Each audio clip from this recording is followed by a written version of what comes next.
Before Sun and Moon, Genshin's most lore-rich item. It was released more than 3 years ago.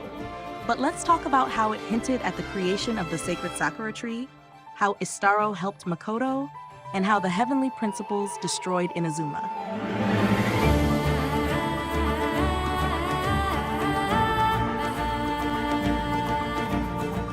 Before Sun and Moon records history from the beginning of Teyvat to the creation of the Dainishi Mikoshi. However, it doesn't directly mention the names, and uses a story-like analogy as not to draw the heavens' attention. The Shades don't like when a mortal mentions their name. People of Enkanomiya even write Istaroth's name backwards. It's probably because they don't want to leave evidence of them helping humanity, and probably scared of the consequences from the heavenly principles. We've seen people calling them Lord of Death, Lord of Time, etc. The book contains a story of a gardener. It says, "The king's gardener and the tree spirit of the royal garden were in love, but the king wished to repair the beams of his pavilion and so needed to cut down the tree with the most spiritual energy within it. The king was the incarnation of the primordial one, and the gardener could not defy the sovereign of sovereigns, and so he could only bring his plea to the king's priest, who was the incarnation of Tokoyo Ukami." Here, the gardener means Makoto, the king, or the sovereign of sovereigns is the primordial one, Phanes. And the priest is Istaroth, the lord of time. From the story we can tell, the primordial one absorbed energy from Inazuma's ley line tree in order to fight the second who came. But this act left Inazuma vulnerable, as we've seen in Natlan.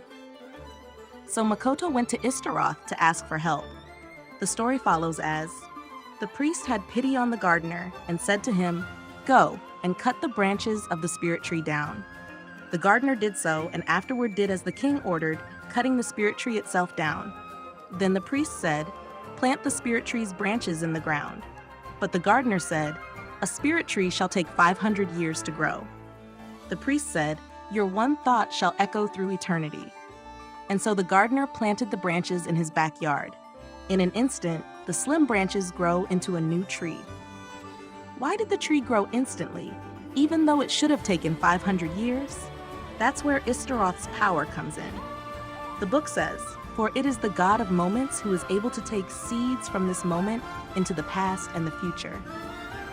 After Makoto died in the cataclysm, Ai recovered Makoto's realm of consciousness, which was inserted in her sword, Muso Ishin, and preserved it underneath the Grand Narukami Shrine. When Ai came back from Khaenri'ah, she saw a giant sacred sakura tree had appeared on Mount Yugo. However, for everyone except Ai, it was always there. 500 years later, Ai would return to Makoto's realm of consciousness to test her resolve against the puppet. Later, she planted the seed of the tree, 500 years after the cataclysm. But because of the influence of the Lord of Time, it got planted thousands of years before the cataclysm, even before the great flood that separated the islands of Inazuma. Over time, its roots have spread extensively throughout the land.